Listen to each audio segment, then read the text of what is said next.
there. So kind Okay, welcome in everyone. Geneva's wearing that shirt. We are live with Who's Laughing Now panel. I'm the moderator, Matthew, and we have our esteemed authors joining us today.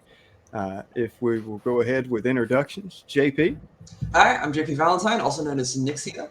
I write The Nothing Mage and This Quest is Bullshit over on Amazon, and currently Dungeon Devotee up on Royal Road. Awesome. Chris? I am Chris Carney. I write under CM Carney. I'm an author of The Realms, whose first book is Barrow King, not to be confused with The Ten Realms by Michael Chatfield. We had a lot of laughs about that one. And The Quintessence and the soon-to-come-out middle grade superhero Arthurian lit RPG series. That's a really long description. Called Nightman and Page, which I'm pretty excited about. So yeah, glad to be here. Awesome. And Alarin? Hey, I'm Alaron Kong. I'm the author of The Land and God's Eye. Just sort of fun to be here. Looking forward to it. Awesome. Kev? Hey, I'm Kevin Sinclair. I wrote Condition Evolution and currently writing the Creations Being series. Awesome. And Dakota, you just had a little introduction with a van behind you, so. Oh yeah, well yeah, that'll happen. I'm actually sitting outside, so yeah, it's a whole thing. Hi guys, I'm Dakota. I write multiple series. I'm also the owner and operator of Mountain Dell Press, and yeah, just love doing what I do. We do lit RPG cultivation and gamelit titles. So. Awesome. And want to go ahead and let everybody know that the authors are also doing a fundraiser, Heart to Heart International, for the relief efforts in Ukraine. If you go to the website and donate, that's great. You can also donate in the by buying from Gildificon. Gildificon, and every $10, $10 for every item that is purchased will be donated to the Heart to Heart International for the relief efforts in Ukraine. So that's really a great mission, and I'm glad to have you all as part of that. Thank you all for joining in on this. So somebody want to start us out with a funny little story or anecdote? When I started writing, the highest ideal for me was going to be to make people laugh with my written word. I had felt that when I read Pygmalion forever ago, like just sort of the book that was translated into My Fair Lady, and I just thought it was an amazing thing to be able to do, to be able to share that kind of positive emotion with people. So honestly, that's why I make sort of an effort to put it into my own work, and it definitely like hits with some people and doesn't hit with others. I wrote an entire book about having really bad diarrhea, and like some people are like, this is the worst, most horrific thing I've ever held, and other people are like, I never knew anyone else felt my pain. And I think that's sort of like what comedy is all about. I mean, if you listen to any major comedian these days, they spend half their time apologizing because they know people are going to be pissed off. But for people that feel it, right, like it's easier to get throughout our day. It's easier to talk about things that are very difficult. I think comedy is the kind of thing that honestly might save us all in the end, because it's just so damn ridiculous in this world that we live in. So, yeah. Yeah, I think I agree 100% with that, because to me, the best emotion is laughter, in my opinion. Like, it's the quickest way to improve your mood if you're grumpy or stressed or whatever. And it's also, in my experience, the most fun to write, especially when it's not forced, when it just sort of comes from the character as you write and you learn the voice of a character. It just sort of naturally comes out. And it's even altered the plots of some of my books sometimes, because something funny occurs to me and it sort of spins it in a new direction. And I think that's pretty awesome. Once you start writing comedy, the entire rulebook kind of falls apart, and you're suddenly allowed to do pretty much anything as long as it's funny. Plot developments don't need to make sense. Character interactions don't need to follow the laws of physics. As long as the joke lands, as long as you're going somewhere with it, you suddenly find so much more freedom in the writing process. It's just so much fun. I can say, oh, sorry, go ahead. Would that be something like if you have a serious moment, you need to break up the monotony of how serious it is, and occasionally you have to throw humor in? Would y'all agree with that? You know, a lot of the times, like, you know, even when you're writing comedy, you're still writing a book in a series, right? So, like, you're going to build tension, but instead of, like, having this huge release at the end where you, like, pop that balloon, you more, like, pull the end and let it out like a whoopee cushion, right? And really, that's how a lot of the times I feel that comedy works, right? Like, you're taking that tension and you're turning it into something funny instead of this huge climactic thing, right? And I think that's important for a lot of reasons. But yeah, not everything has to be super mega important. It can just be funny.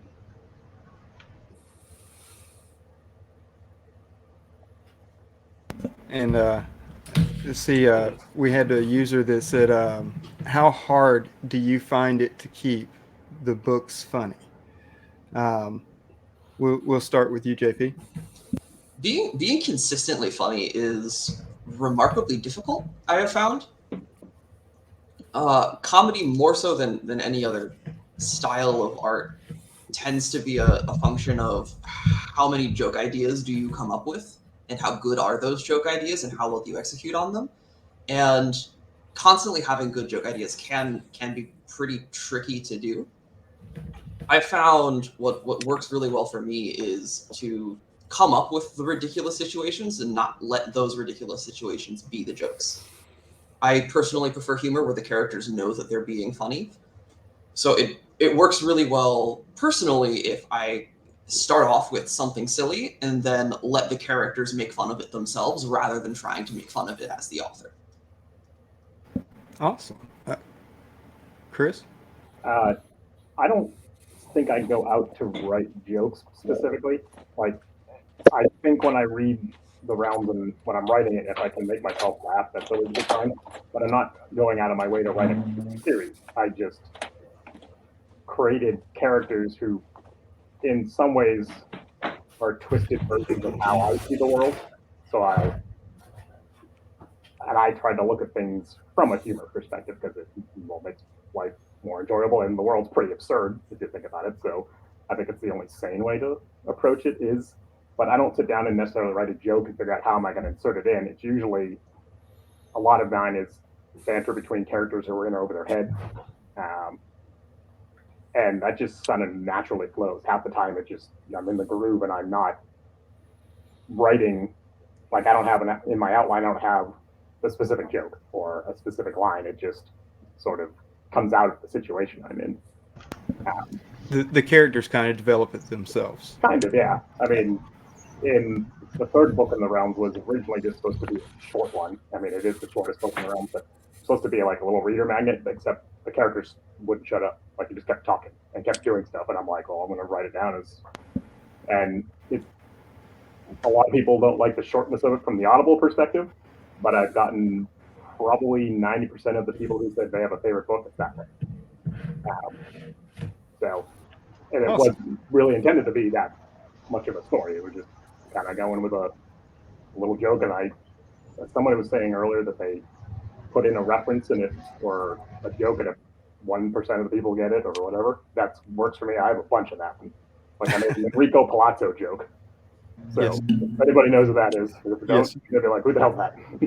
Well, and speaking of, Alarin, you like you said, you developed an entire chapter for just an upset stomach. And I have to tell you, it has become a mantra in my house that we just shout that we're having that chapter whenever we have an upset stomach. So for you, how do you find it hard to keep the books funny? I mean, honestly, I think that it's not necessarily hard to keep it funny. It is sometimes hard if you're trying to force it to come across in a way that everyone's going to understand it. And I don't think that's necessary. I mean, Andy Kaufman made an entire career about making jokes that like only he was laughing about, and nobody really got it. And everyone sort of calls him a genius now. I think that it can be highbrow. I think it can be lowbrow. I think that as long as you're sort of just putting something out there with like the right kind of intent, then there's some merit to it.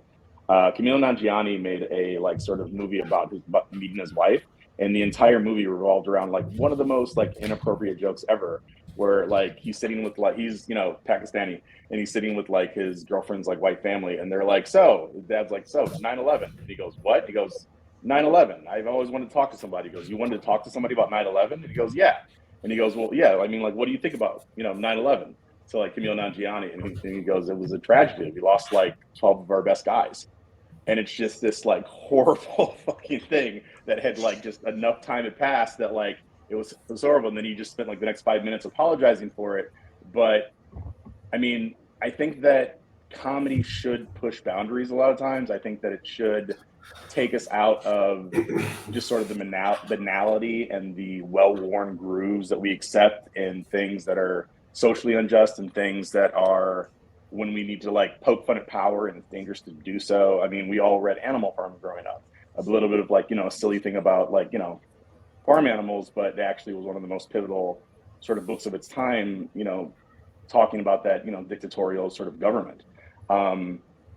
You're going to piss people off. I mean, I think everyone that's been on the internet knows that now. And I think part of the difficulty is striking the right balance where like you're putting more good out there with your comedy than you are not.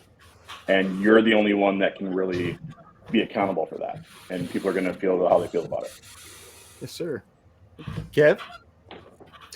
Yeah, a bit like what the others have said, in the sense that I don't know if I necessarily go out to write a comedy, but I just really enjoy seeing like the sort of the funny side of life, those little moments. I wrote in the beginning of God of the Feast, just the same. He's sitting on the toilet and the demon appears at the doorway, and it's sort of like I'm going through the scene in my head, and it's sort of like, so your instant reaction would be to grab something and like attack the demon, throw something at it, and what's the first thing that would come to hand if you're sitting on the toilet? So I thought, well, the toilet roll, that would be the first thing that comes to hand. Like, you cannot do that. This is supposed to be an action demon fighting the serious book. Sorry.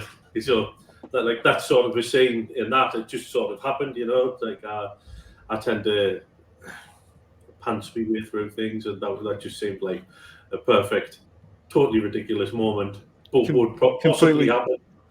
But completely sitting on the toilet fighting with a toilet roll. Yeah. Why not? Dakota?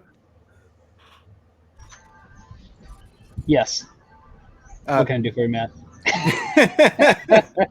How hard do you find to keep the books funny? Oh man, no, it's just a constant barrage, right? So here's my plan with jokes is I'm just going to like get this massive Gatling gun of jokes, big and small, and just start shooting, man. Like, just and if you laugh, you laugh. If you don't, well, the next one will get you, right? And so that's really how I like to write, and that's what I like to do. I write entire series to make puns, right? I've kind of pictured you as the dad joke of the lit RPG realm. I'm good with that, man. I mean, I recently had a kid, right? So his name's Michael Anders. So it's MAK is his initials, and so now I'm officially a Mac Daddy, right? There you go. There we go. Officially a Mac Daddy over here. I call him Little Mac. Someday he'll be Big Mac. Danielle allowed you to do that. She did. She didn't realize what was happening until it was already signed. That sounds like it. But no, man. I mean, like, going on with my camera. So with the series, being funny is just doing it, right? Just like anything else, right? Like comedians go out there and they practice, and what they do is they go out to like smaller clubs and they just try out all the jokes and see what makes people laugh. And then when you see the specials on TV, whatever it is, it's because they put in so much effort and time and practice and had so many jokes that flopped that they know not to use those ones. And so that's how we just act in real life, right? Is you just go out there and you see what makes people laugh and in what context, and then you make it happen. You put it in your books, and all of that works together. So yeah. I'm glad to know that other people take naming their child as serious as I do. My child, I have a son, and he was supposed to be born on April 15th. And so my wife and I were like, well, his initials have to be IRS. So we planned his name based solely off the initials. That's it. IRS. So, and just like the IRS, he was impatient and came April 3rd. So,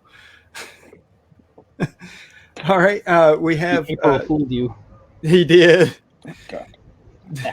Do you feel this was? I can't Did feel anything, any- man. I'm did- freezing.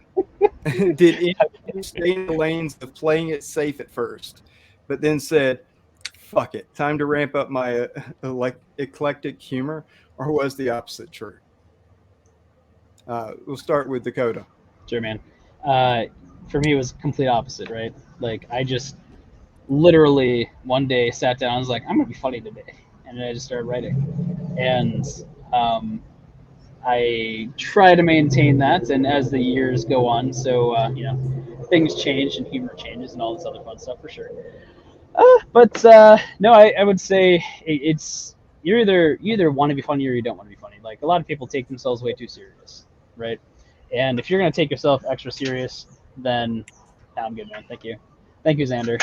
He's for writing in a coffee shop. He's inside the Starbucks in the nice warm. I'm not, but it looks like I got a bright idea. It's actually just the sun came out. So, yeah. Anyway, yeah. I mean, You mentioned that earlier in the comments. Yeah. Humor changes, but you never know what it's going to be in the future. So you just got to roll with it and stand by your jokes. Intend your puns, as they say. Yes, sir. Kev? Yeah, with Condition Evolution, I just wanted it fast, frenetic, and fun, like funny all the way through, sort of fun situations for people to land in. I did try with my second series, Disperse, the Sesmiel Accords, to make it more serious, and it just didn't work at all. I just ended up falling back into sort of making fun of situations. So, yeah, I did try very badly in one series, and I haven't bothered trying again since. All right. Allerin? Yeah, no, my friends are just a bunch of like ridiculous people. So sometimes I'll just be sitting around with them and we'll just be making fun of like the most ridiculous things. And I'll like stop and like have to put some notes down. So I'm like, this is the most ridiculous thing that I've ever heard. I don't know, like just have a good time. That's the way I feel like, if you're throwing a party, you can't worry about everyone showing up and being cool. Just get drunk and have a good time. Same thing applies to writing, sort of how I feel. Have a good time. Some people will be into it, some people won't, and move on with your life and quit worrying so much.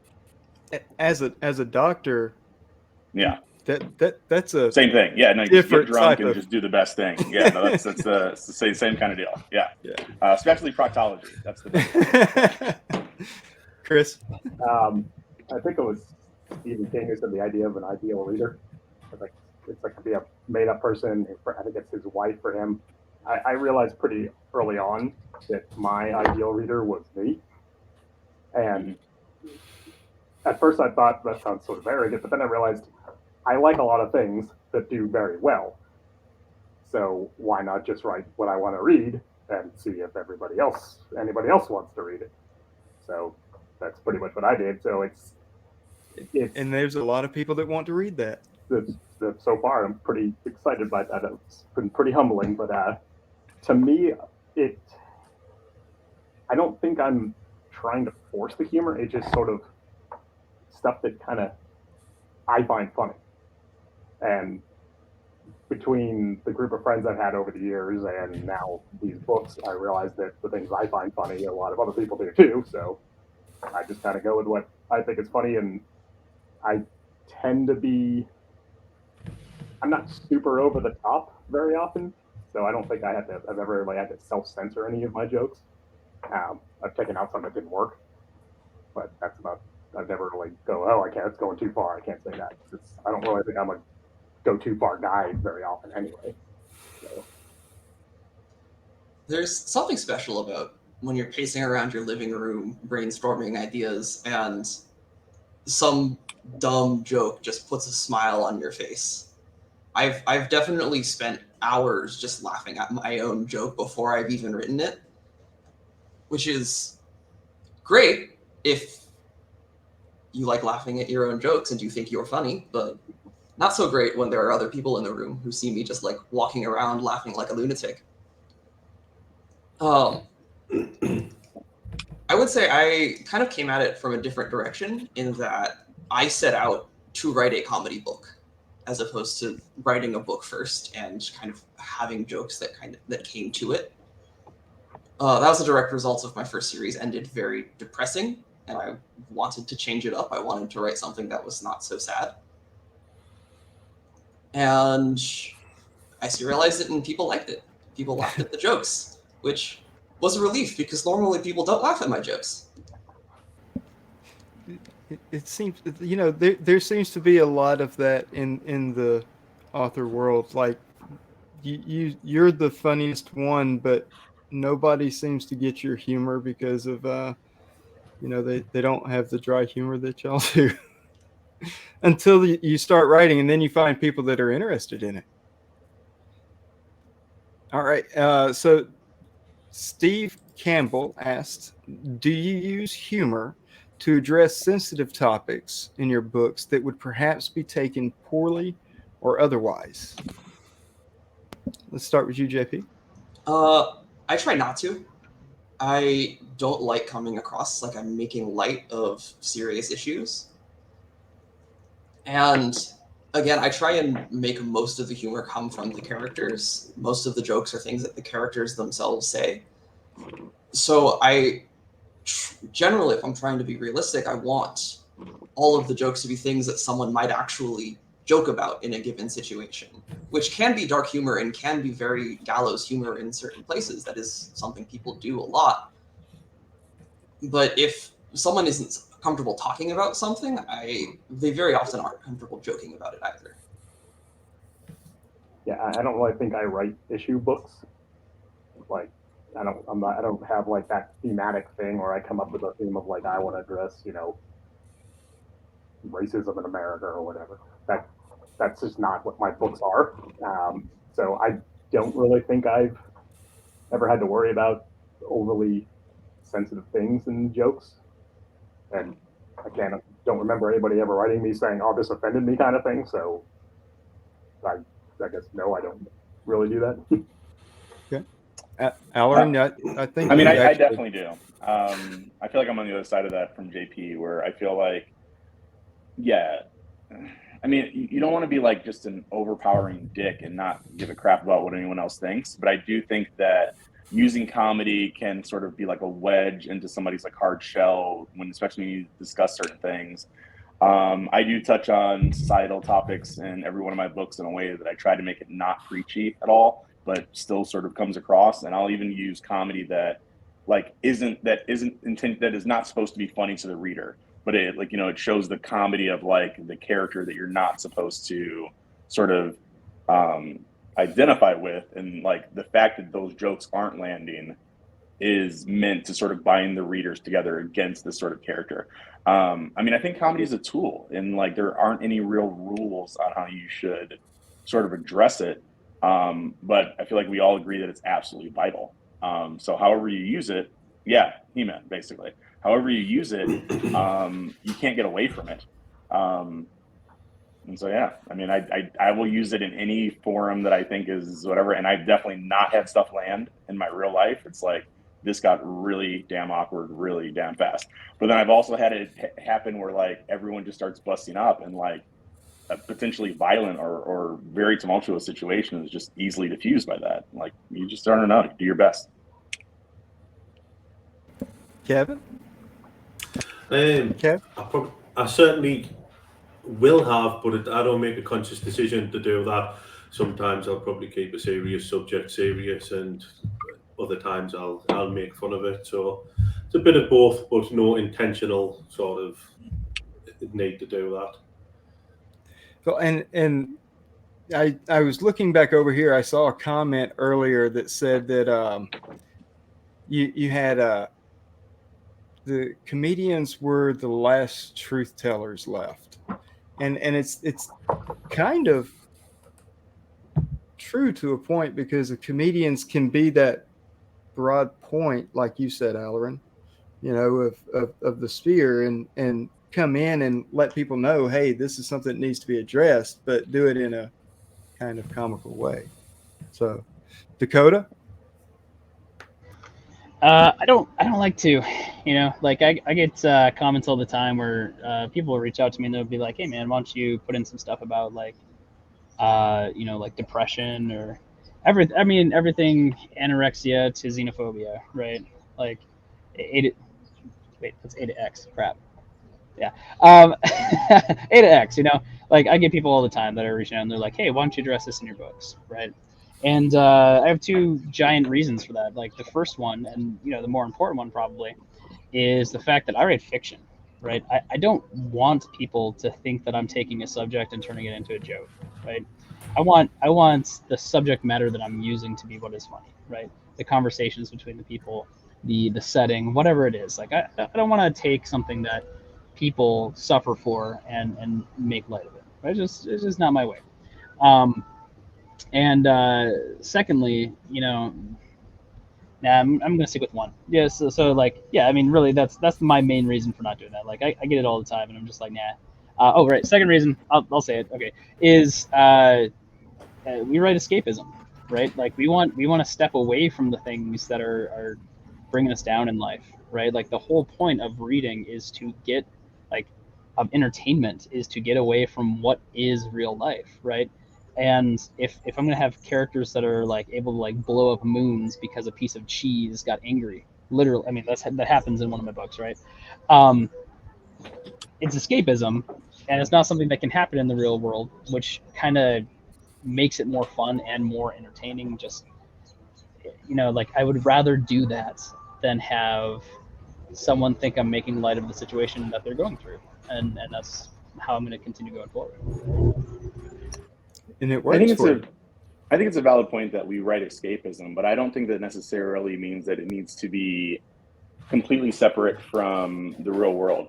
I think if you look at The Walking Dead, right, like it's not really a show about zombies; it's a show about the human condition. What we're really interested in is what the human interactions are for the people that are like in these kind of situations. The Fantastic allows us to sculpt scenarios to better examine the human side of who and what we are. And I think a lot of times when people were sort of falling into a book is because we can identify with the characters to a certain extent. So even when they're escaping by putting themselves in that sort of position. I think the human and the story are sort of intrinsically linked. Now, I don't think that means that you have to go on a pulpit, and I don't think that means that you have to write anything that is meant to address societal issues.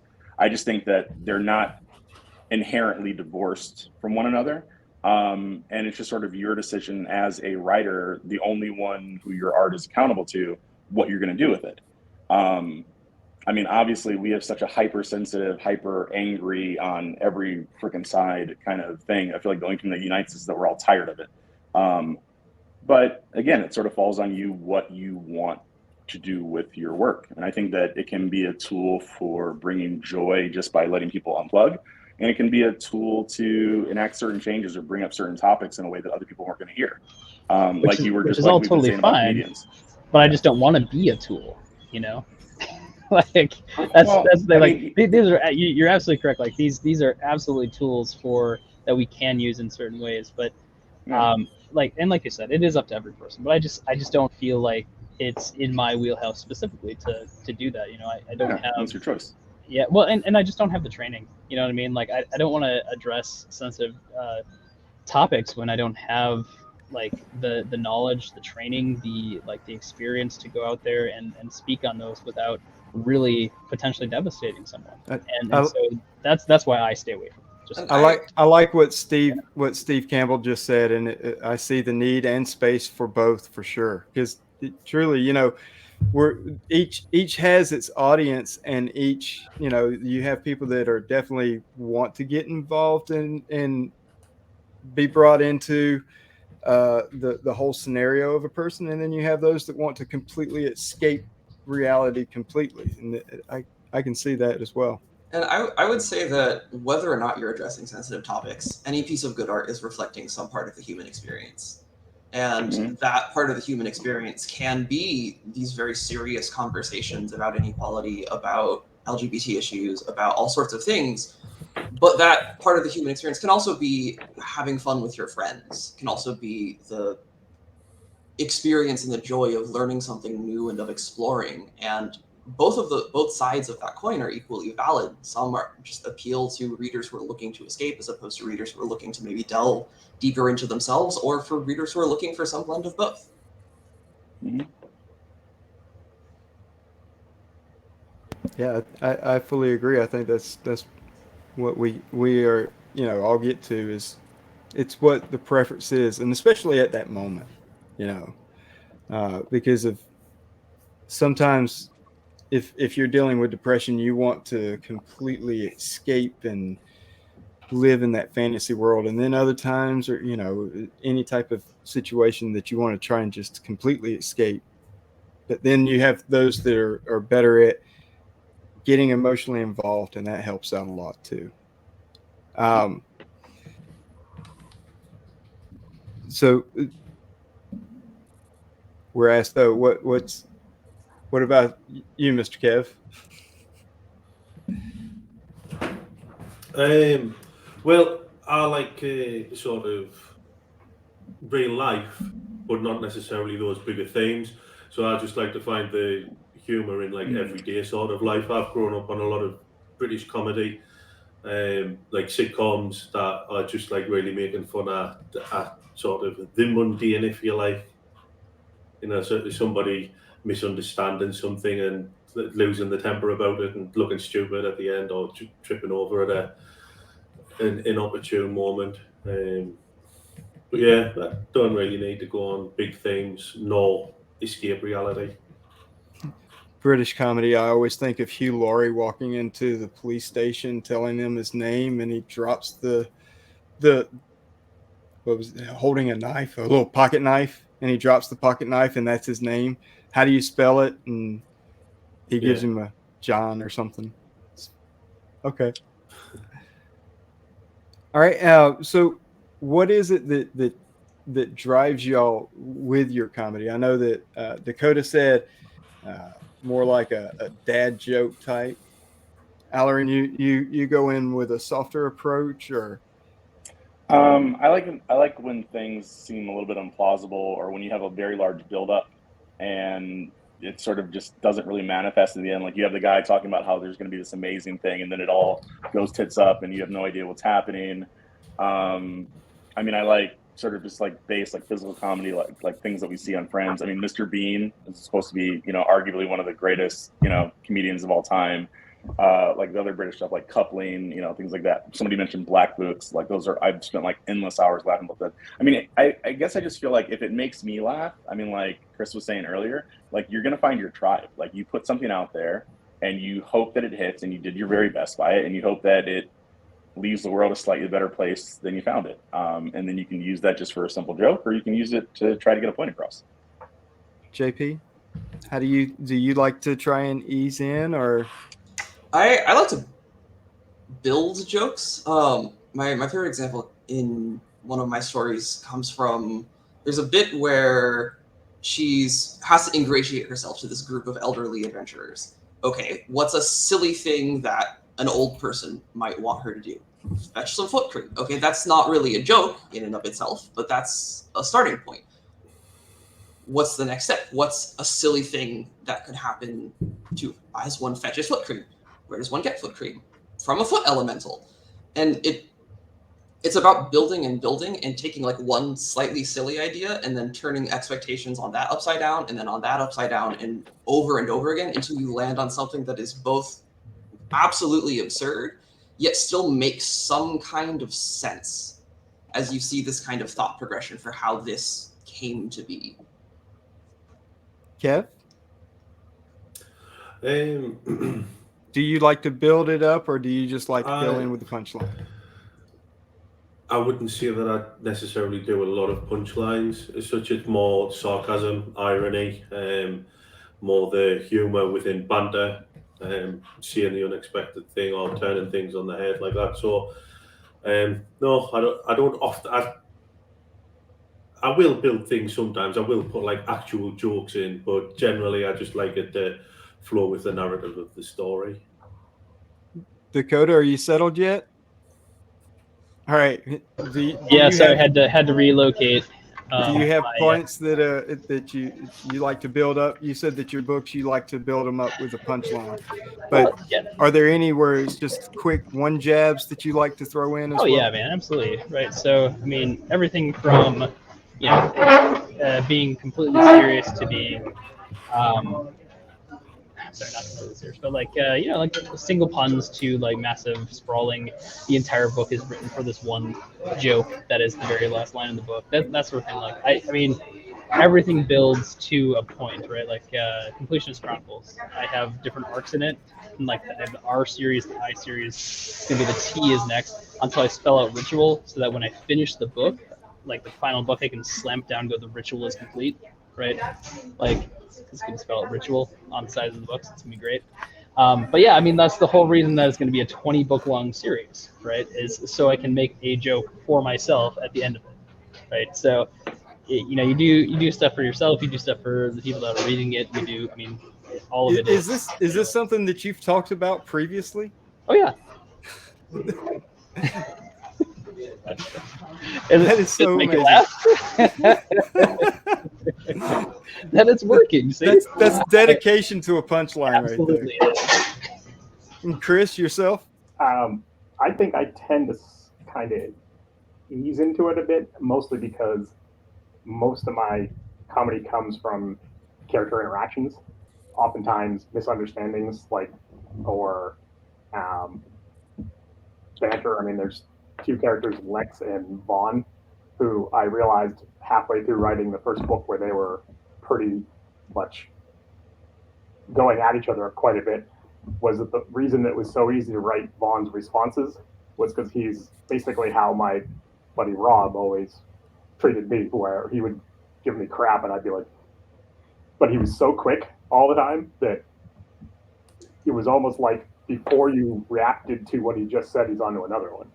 So that you never had time to catch up to be annoyed or offended, so you just laugh. So I like I'm a big British comedy fan, Blackadder, Red Dwarf, all that stuff. So the unexpected mixed with the absurd, but also kind of coming from the character's point of view. So I don't have the skill or patience to set up a joke for 21 books like Dakota did, but I just kind of let it flow. So it's a slow burn for me because I have to get to know the characters. I have to let the readers know who they are before I can just bring off some joke that would fall flat otherwise. That actually brings me into the next question from Brian. How integral is your humor in building your tribe? Do you feel if you did a tone shift to a more serious style, would the fans follow or would they bounce off? What do you think on that? I think a lot of them probably would want to not follow you anymore, and they probably give it a chance to be like, this isn't for me. I find with my newer series, I'm leaning more into humor because it was originally designed as a kid's cartoon like decades ago, and finally getting to do it as a book. So the whole point was funny adventure cartoon. So it's translating that into a book. I don't know if I would do great as serious because after a while, and once I'm bored, no one else is going to want to read anything. What about you, JP? Oh, I did the exact opposite. I started with deeply, deeply depressing and did a complete flip into wacky, goofy comedy, and have since flipped back into a very dark and serious tone with Dungeon Devotee, while concurrently writing my next project, a space cultivation story that's in the first person, so it's not a silly story, but the protagonist is narrating the whole thing and has his own little thoughts and jokes going on throughout the story. I'm sure I have some number of readers who have bounced off one story or the other because they went into the Nothing Mage looking for this quest is bullshit and did not find it. But overall, I think my readers have been really great about adapting and enjoying the works that I've put out. Dakota? Oh, you're muted. So sorry, man, I missed the question. How I had to integral move is inside. My computer almost died. how integral is your humor in building your tribe, and do you feel if you did a tone shift to make a more serious style, would your fans follow or bounce off of it? Probably bounce, because kind of the thing is, man, like, I don't know. So you not only have reader expectations for the genre, you have them for the author as well. Right? So when you do something so consistently for so long, right? Like even my more serious stuff, like Murder Hope, right, is still pretty hilarious, right? Like it's like, oh man, I got trapped for 40 years in this world over here all alone, and had to survive. But on the funny, and so like he has terrible mental like issues, like can't talk to people anymore, all this other fun stuff. But he's trapped in there with goats, and he's fighting goats for 40 years, right? And then like it's a really bad time, right? Like and so even my serious stuff is not all that serious, and if it were, yeah, I don't think people would stick around, man, because I write escapism, I write fun and fantasy, and it's supposed to be lighthearted. It's supposed to allow people to just get a kick out of stuff. And one of my favorite things to see is when, cookie, is when people will directly send me a message and be like, "Hey man, I'm sorry, I had to put your book down because I read that line and I just had to walk away for a while." And I said, "Well, did you come back?" And they said, "Yeah, because it was so good." I said, "Yeah, it's the joke landed exactly as intended." It just. Kev? What was the question? Build a tribe. Yes. Was your humor integral to building the tribe? And if you did a tone shift, definitely, and keeping people away, because God, some of my reviews on my humor are the pretty special. I've had all sorts thrown at us, but I think it's because a lot of my humor comes from, again, where I come from, like a working class Northern English background. It can be like quite offensive, quite brutal, and it really doesn't fit well with a lot of people, where they only see the abusive aspect rather than the camaraderie aspect, or the sort of the growth, or where then people may have came from, like in regards to their own background, mental health or whatever. So yes, I'm definitely building a specific tribe, and I'm definitely alienating a lot of people along the way.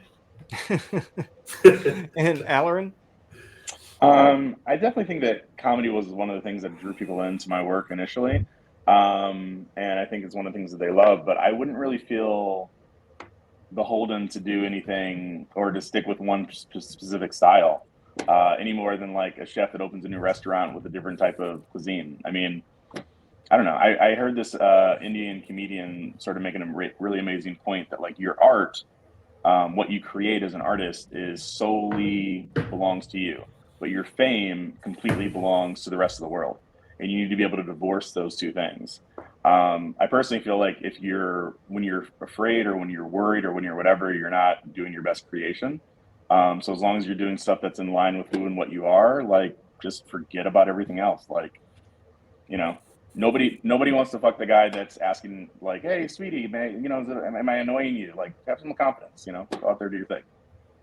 So one more, and then we'll get to giving you your little plug moments. The question that I see is from Sharon Schultz: toilet humor, yay or nay? We all know how Dr. Kong feels about this one. Now, let me ask it a little bit different. Is it a comedy without toilet humor? Well, let's start with you, Chris. I mean, I think it can be. I think that's just a subset of humor.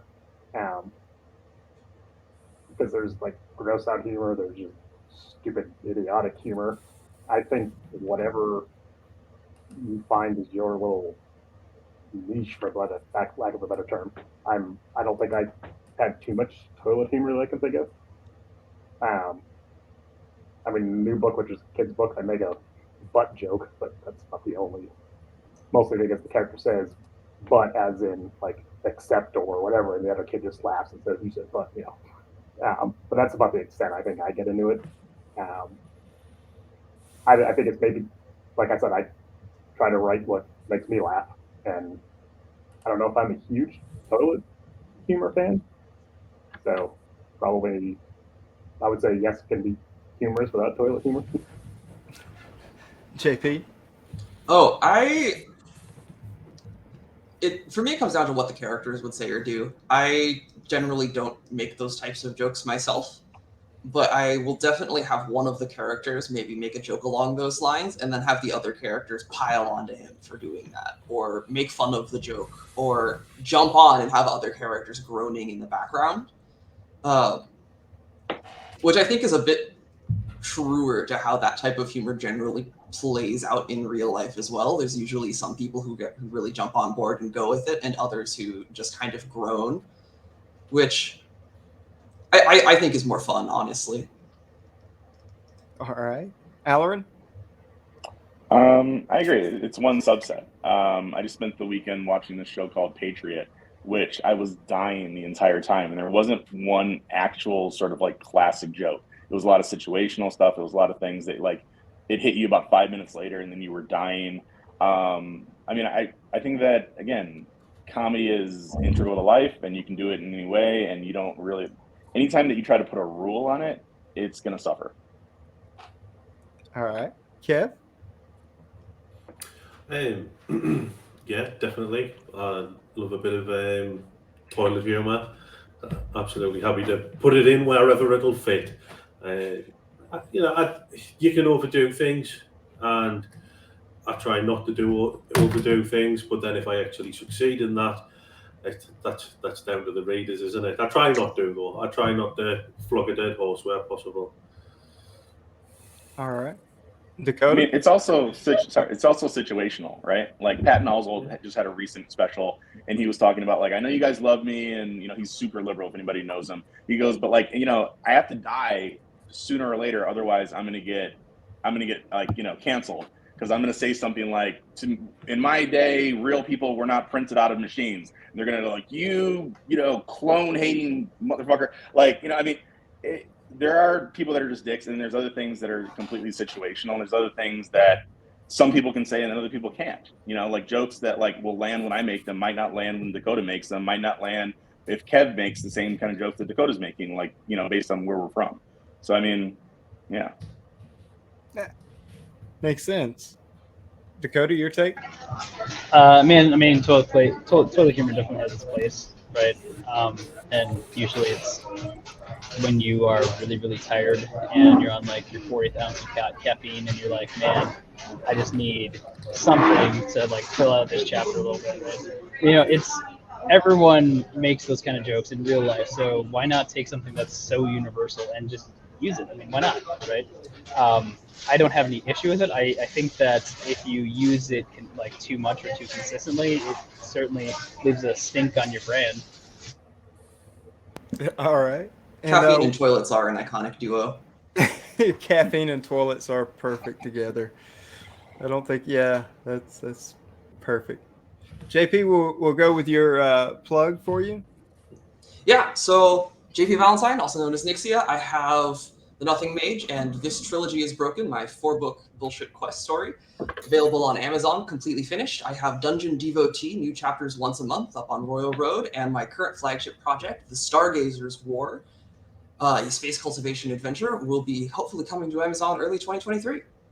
Awesome. Look forward to it. Chris? Next 6-8 months, maybe a little longer, I'll be finishing up The Realms that Pharaoh came in the first book.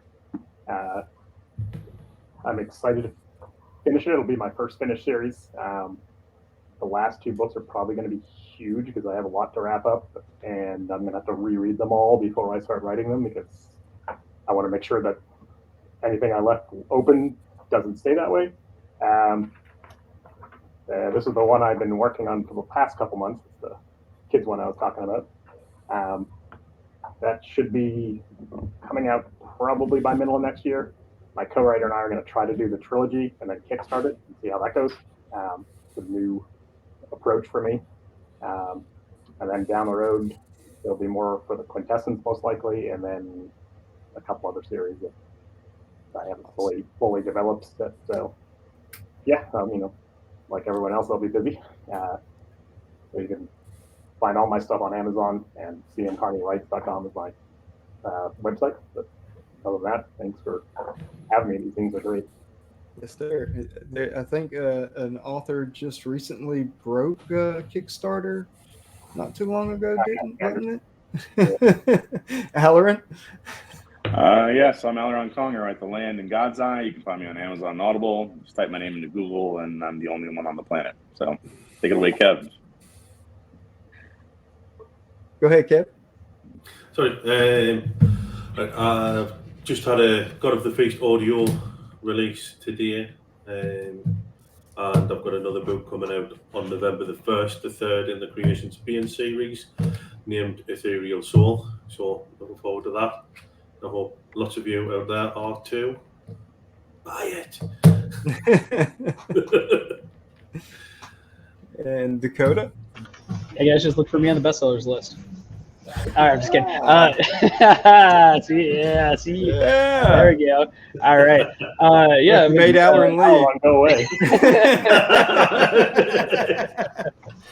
But no, I mean, like, check out. Obviously, we have Facebook is a great place to meet up. I have an awesome Discord. If you want to just reach out, we'll shoot you a message. Otherwise, you can find me on Amazon, Audible, and MountainDalePress.com or MountainDalePress.store. Either one of them will take some of my stuff. Or just reach out on Facebook, and I'm usually happy to chat. All right. And we are still doing the donations for Heart to Heart International for the relief efforts in Ukraine. If you go to the Lit RPG Facebook page, you can find out the links and everything in there. And also, if you go and buy anything from Guild of Khan, $10 for every item will be donated to Heart International for the relief efforts in Ukraine. We also have the Discord channel that is open and active. As a matter of fact, that we do have the after party as well, where you can come in and chat for a few minutes later on. So thank you all for joining us. Thank you for coming in. And as you're wrapping up, what is the funniest thing you've ever written in your own personal opinion, and which book does it belong to? We'll start with you, JP. If you were to ask my readers, they would tell you The Muffin Man, which takes place in book 4 of This Trilogy is Broken.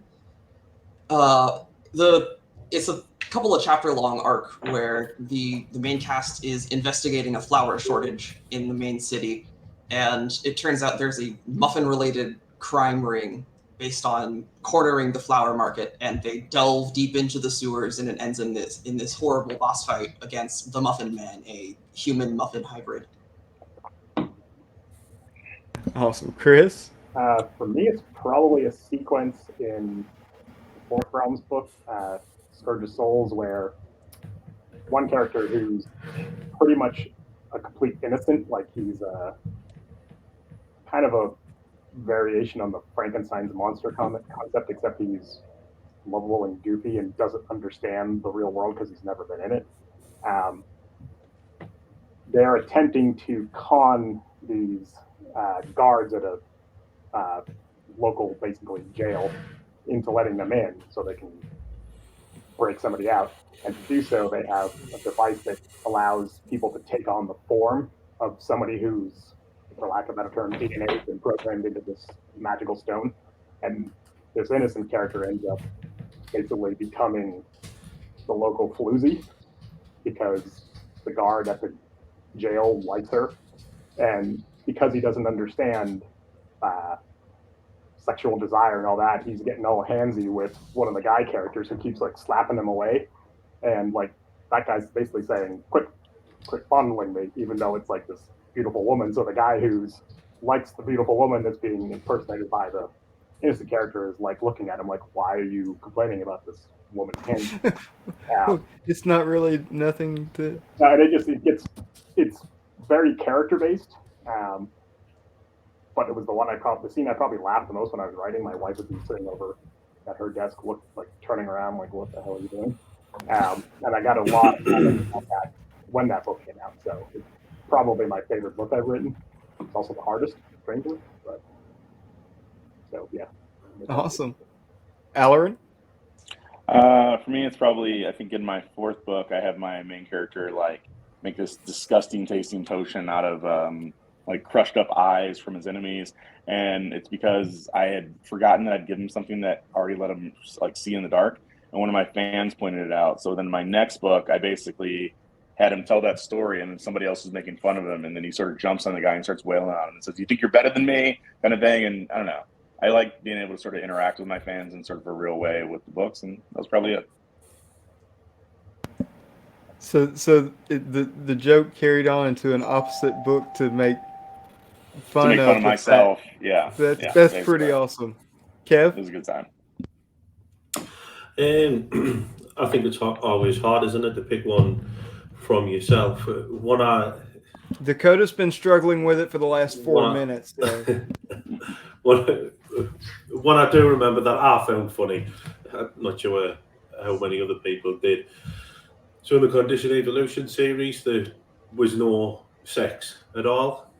And at the end of one chapter, I started building up, and like the last line on the chapter, I said, she grabbed hold of and then like finished it there with an ellipsis. And then the next chapter was called "It Fit In So Easily," and I started that with manhood wasn't working out too well for me. So that was my favorite like actual joke. A joke carried on from the previous chapter to finish the joke out. That's pretty Yeah. that's pretty good too. And Dakota, did you finally pick one? Oh man, yeah. I mean, I know what I'm gonna say, right? So I have this great book where I have a character that's crawling through a dungeon, and he gets this cat named her Princess Donut, and crap, that's Matt Denneman. All right, me. No, I would say probably my favorite funniest thing is actually a character, and that would be Jackson from the Completionist Chronicles. Right, I think he's just super fun, super hilarious. I actually wrote the character who is a chiropractor and acupuncturist, based off of my brother, right? So my sister's husband. But my brother in real life, he is also a chiropractor and acupuncturist, right? And I made this person to be just an absolute caricature. And I totally thought that my brother-in-law was just going to be really upset, but he is rolled with it. It just like he's using an advertisement for his business and like all this other stuff.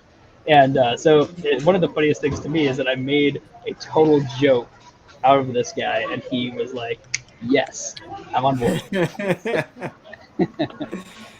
Thank you all for joining us today. Thank you for being on the panel. Y'all have all been absolutely wonderful, and look forward to seeing you all in the group. Also, we'll be into the Discord group as well, if you want to come and join later on in there. Thank you all for joining, and that'll do it for the panel of Who's Laughing Now. All right, thanks, Matt. Appreciate it. Thanks for coming, Yeah. everyone.